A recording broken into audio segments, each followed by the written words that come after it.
사랑합니다.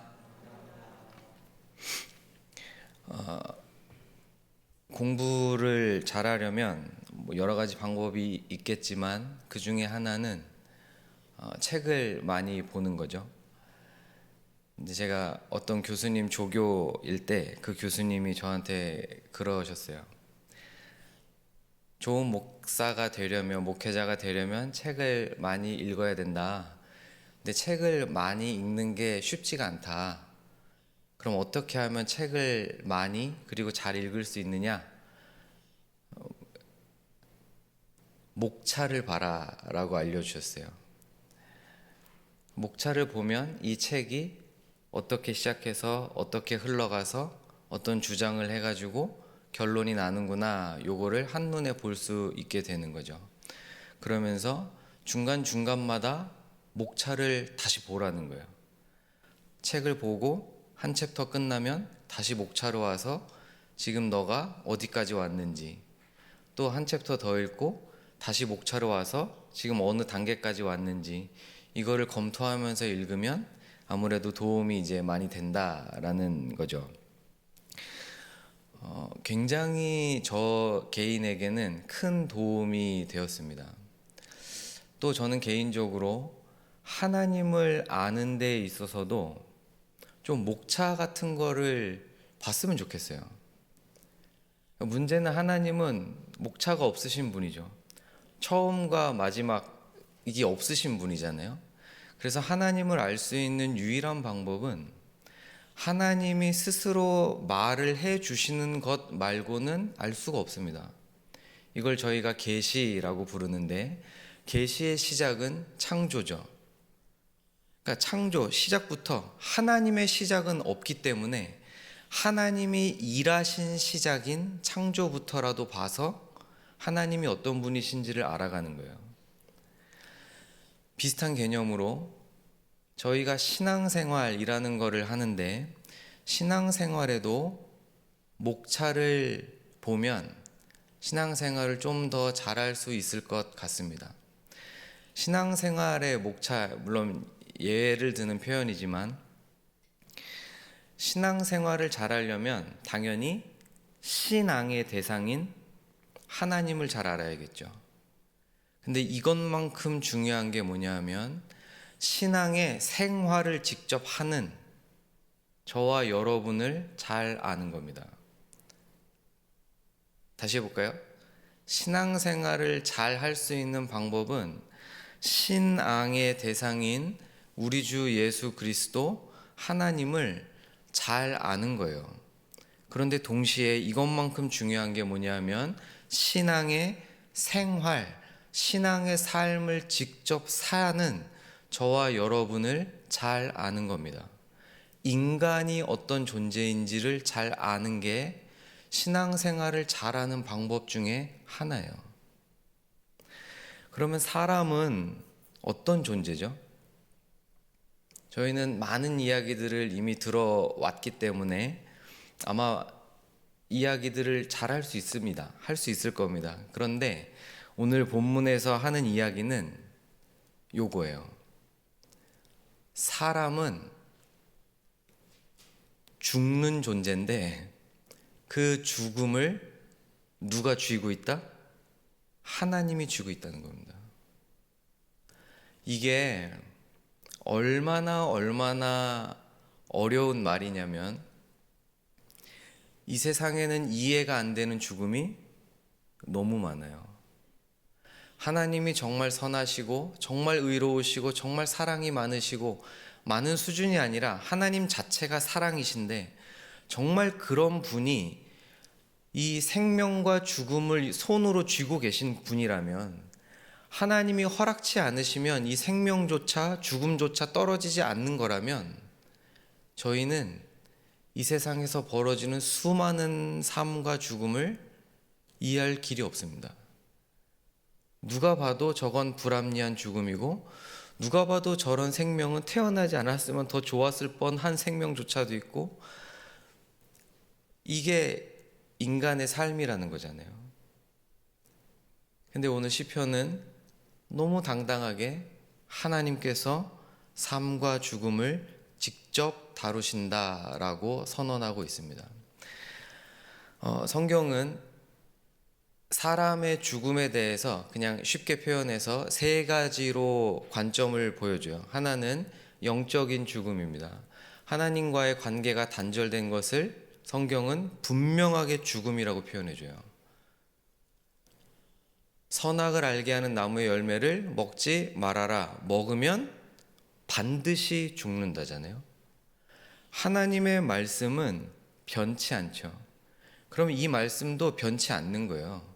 근데 먹어버렸네? 그럼 어떻게 되는 겁니까?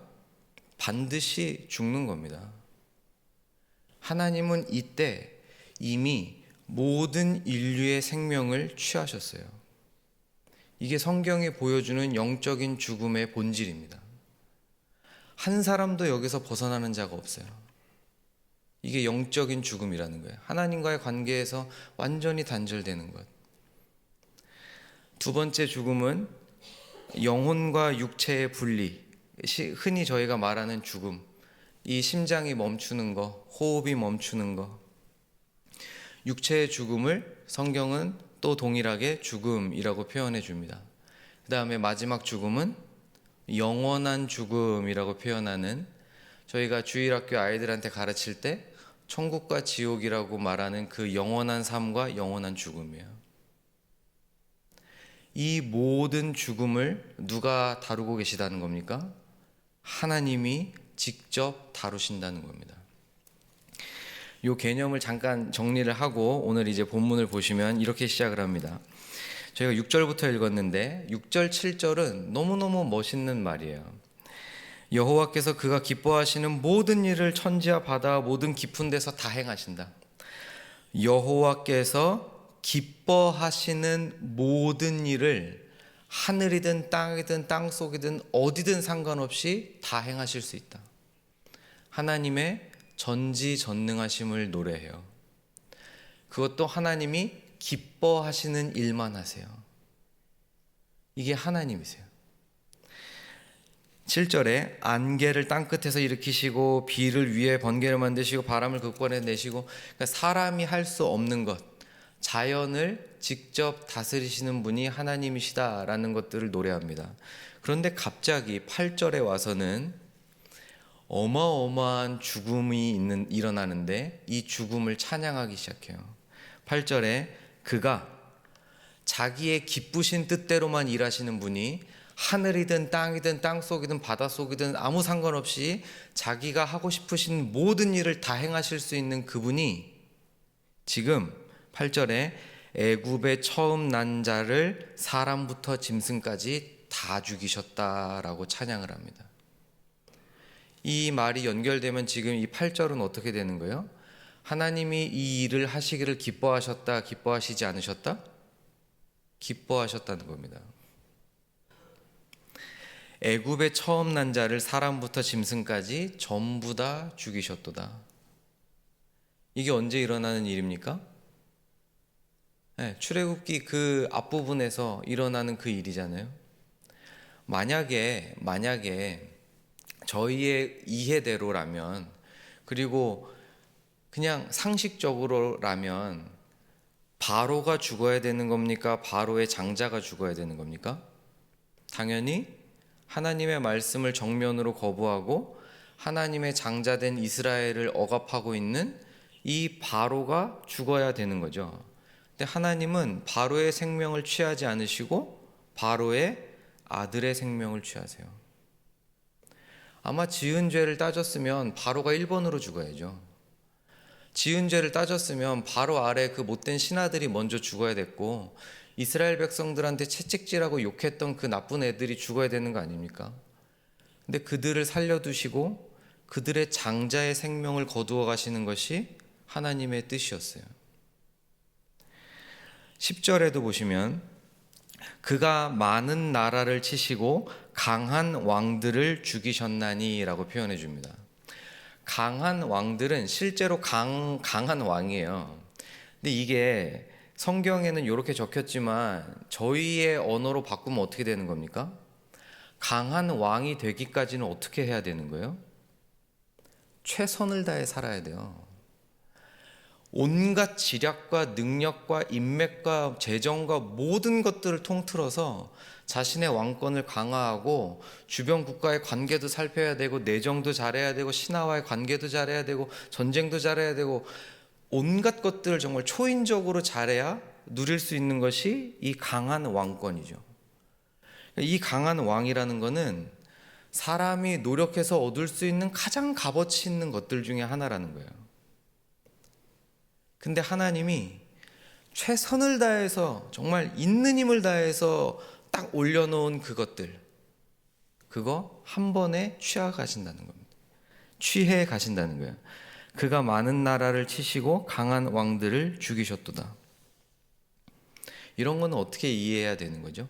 실제로 그 왕의 생명까지도 거둬 가시거든요. 그 나라 역사서에 우리 왕은 훌륭한 왕이다라고 적혀 있을지도 몰라요. 근데 그 왕 하나님께서 하나님이 정하신 때에 정하신 방법으로 생명을 취해 가시는 분이다 라는 겁니다. 사랑하는 여러분, 하나님은 생명의 주인이시자 동시에 죽음의 주인이세요. 하나님은 생명을 주시는 분이시고 생명을 거두어 가시는 분이십니다. 이게 욥기를 관통하는 가장 핵심 주제 중에 하나예요. 생명의 주인이 누구냐? 진짜 생명의 주인이 누구냐? 저희는 안 그러려고 해도 자연적으로 나의 생명은 내 거다라는 게 탑재가 되어 있어요. 너무 당연한 거잖아요. 내 몸인데, 내 생명인데, 내 생각인데 이걸 누가 내 마음대로 못하게 막는 거예요. 이거는 가장 기본권이잖아요. 인권 중에서도 가장 기본권. 그런데 사랑하는 여러분, 성경은 아니라고 말합니다. 저와 여러분의 생명의 주인은 하나님이시지 저와 여러분의 생각이 아닙니다. 이게 얼마나 무서운 말인지 몰라요. 영적인 죽음, 육체적인 죽음 전부 다 하나님 거예요. 영원한 죽음과 영원한 삶도 하나님 거예요. 우리는 성경이 말한 대로 믿는데 성경이 또 뭐라고 이야기하냐면 사람은 전부 죽는데 다시 살 거라고 말합니다. 이게 성경의 가르침이잖아요. 언제 모든 죽은 자들이 다시 살아납니까? 우리 주 예수 그리스도께서 이 땅에 진짜 만왕의 왕으로 오셨을 때, 심판의 주인으로 오셨을 때 무덤 문을 열고 진짜로 사람들이 다시 살아납니다. 이게 저와 여러분이 믿는 신앙의 가장 마지막 때 일어날 일들이죠. 죽은 자가 살아서 심판을 받고 영원한 삶과 영원한 죽음으로 나뉜다는 거예요. 이거를 누가 결정하신다? 이걸 누가 주관하신다? 이걸 누가 하나도 틀림없이 반드시 행하고야 마신다?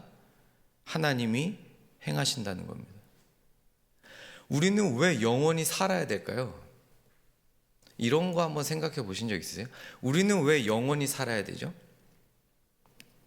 아무 이유 없이 하나님이 다시 우리를 살리셔가지고 영원히 살게 하시는 건 아닐 거잖아요. 왜 우리는 영원히 살아야 할까요?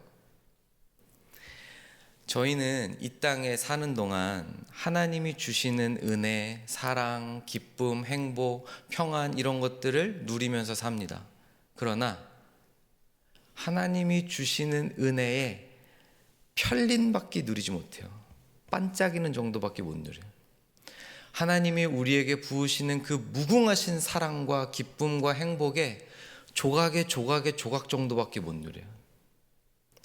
그렇지 않습니까? 정말 기쁨이 저희에게 주어졌어요. 너무너무 행복한 일이 생겼어요. 그게 얼마나 가죠?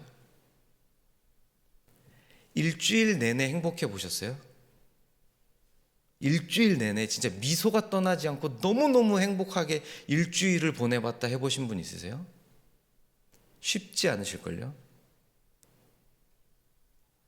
저희는 기쁘기를 그렇게 소망하고 행복하게 살기를 그렇게 몸부림치는데 유지할 힘이 없어요. 저희가 믿는 하나님은 영원하시고 무한하시죠. 그 영원하시고 무한하신 하나님이 주시는 기쁨은 동일하게 영원하고 무한합니다. 그런데 저희가 받아 누릴 능력이 없어서 그걸 못 누리는 거예요. 그래서 우리 주 예수 그리스도께서 십자가에 죽으시고 부활하심으로 죄값을 치르시고 우리를 다시 살리셔서 영원한 삶을 주시는 이유는 그 영원하신 하나님께서 영원토록 부으실 그 기쁨을 누리기 위함입니다. 짧게 정리해 볼까요? 저와 여러분은 왜 영원히 살아야 되죠? 영원하신 분을 누리려면 영원이 필요하기 때문이에요. 하나님이 주시는 그 평안, 하나님이 주시는 기쁨, 하나님이 주시는 그 샬롬이라는 것을 진짜로 누려보려면 이 땅에서의 삶으로는 택도 없고 우리에게 영원한 삶이 주어져야 겨우겨우 알아가기 시작한다는 겁니다. 이게 성경이 말하는 영원한 삶이라는 거예요. 시편이 지금 그 부분을 노래하고 있는 겁니다. 죽음도 삶도 전부 진짜 하나님의 손에 있습니다. 진실로 생명을 주실 분도 하나님밖에 없으시고 그 생명을 취하시는 분도 하나님밖에 없으시고 영원한 생명을 주실 분도 하나님이시고 그 영원한 생명에 들지 못하게 하시는 분도 하나님이시라는 거예요. 그래서 시인은 너무너무 자신 있게 이렇게 노래를 합니다. 13절 여호와여 주의 이름이 영원하시니이다. 여호와여 주의 이름이 영원하시니이다. 여호와여 주를 기념함이 대대에 이르리이다. 14절에 여호와께서 자기 백성을 판단하시며 그의 종들로 말미암아 위로를 받으시리로다. 세상 사람들은 이해하지 못해요. 이걸 어떻게 이해하겠습니까? 사실 저희도 이해는 잘 안 되는 개념들이잖아요. 그저 한 해 한 해 말씀을 통해 또 그 말씀대로 살려고 할 때 하나님 은혜 주시면 아 하나님 이런 분이시구나 한 해 한 해 그냥 깨달아져 가면서 이해는 잘 안 되지만 아 하나님 말씀하셨으니 이것도 진실이겠구나 점차 믿어지는 게 이런 내용들이죠. 사랑하는 성도 여러분, 이게 우리 신앙의 가장 밑바탕에 깔려 있으면 좋겠습니다. 처음에 제가 목차 이야기를 했었는데 저와 여러분의 인생의 목차는 결국 시작은 태어남이고 끝은 죽음이잖아요.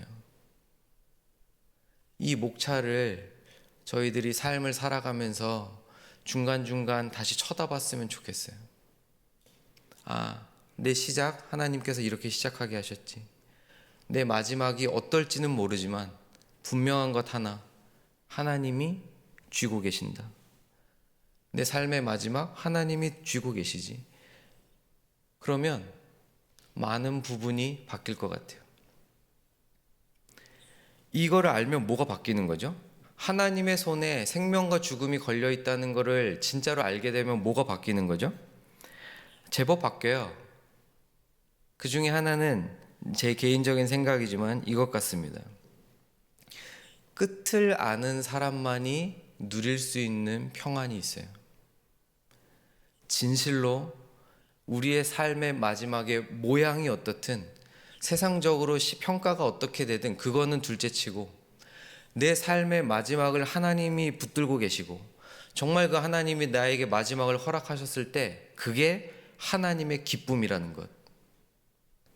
이걸 아는 자만이 이 땅을 살아가면서 이 삶을 살아가면서 혼란스러운 이 삶을 살아가면서 누릴 수 있는 평안이 주어집니다.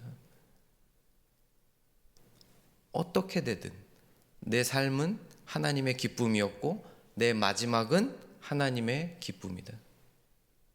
가장 밑바탕에 깔려있는 우리의 신앙입니다.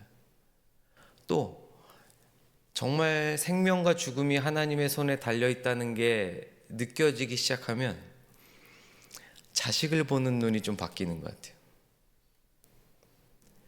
내 자식의 생명의 마지막도 누가 쥐고 계십니까?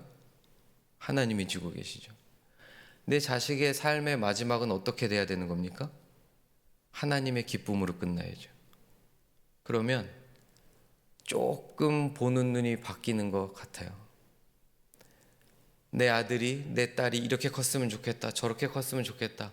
당연히 부모로서 소망이 많죠. 그리고 그 소망 가지셔야 되고, 그러나 우선순위가 바뀝니다. 우선순위가 바뀌어요. 부모님을 바라보는 눈도 바뀌는 것 같아요. 한 해 한 해 나이를 드시면서 점점 육신이 연약해져 가시는 부모님들을 뵐 때, 내 부모님의 마지막 하나님 손에 있지. 하나님 손에 달려있고 그 마지막은 반드시 기쁨으로 끝이 날 것이다. 이 신앙이 저희에게 있다면 정말 이것이 우리의 삶에 깊숙이 새겨지고 우리의 눈들이 열려져서 그냥 뉴스로 온갖 도배되는 눈에 보이는 것들로 맨날 속는 그런 삶이 아니라 그 이면에 꽉 쥐고 계시는, 한 명도 놓치지 않고 쥐고 계시는 그 하나님의 손길을 볼 수만 있다면 저희는 저희의 삶을 살아가면서 하나님만이 주실 수 있는 평강과 평안과 기쁨을 누리며 살 수 있을 줄 믿습니다. 말씀을 정리해 볼까요? 사랑하는 성도 여러분, 가끔은 매일 할 수는 없겠지만 가끔은 이렇게 서로 권면하셨으면 좋겠습니다. 우리의 삶의 마지막은 하나님이 붙들고 계신다. 우리 연세 들어가시는 부모님의 삶의 마지막도 하나님의 기쁨으로 붙들고 계신다. 하나님 허락치 않으시면 절대 우리 자녀들의 삶도, 우리의 삶도, 우리의 부부의 삶도, 우리 가정의 삶도, 우리의 교회도 하나님이 진짜 붙들고 계신다. 이 진리의 말씀으로 서로를 권면하고 가끔가다 삶이 진짜 힘들고 지치실 때마다 이 말씀으로 새 힘을 얻어 정말 하나님만이 주실 수 있는, 언젠가 영원히 누릴 그 평안을 지금 편림밖에 누리지 못하겠지만 그 순간이라도 하나님 주시는 은혜를 누리며 살아가는 저와 여러분이 되었으면 좋겠습니다.